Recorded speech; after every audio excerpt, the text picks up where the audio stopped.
Putol na naman. Wala namang yan sa tulay na to. Laging putol. Dapat dito ano eh. Yung semento na maayos. Taon-taon yan. Kada malakas ang ulan. Wala na tatanggalin dun. Okay na. Tinanggalan nila. Ayun.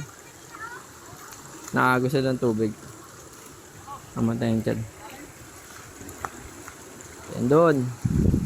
Wala, wasak na to dati. Wasak na to dati. Wasak ulit.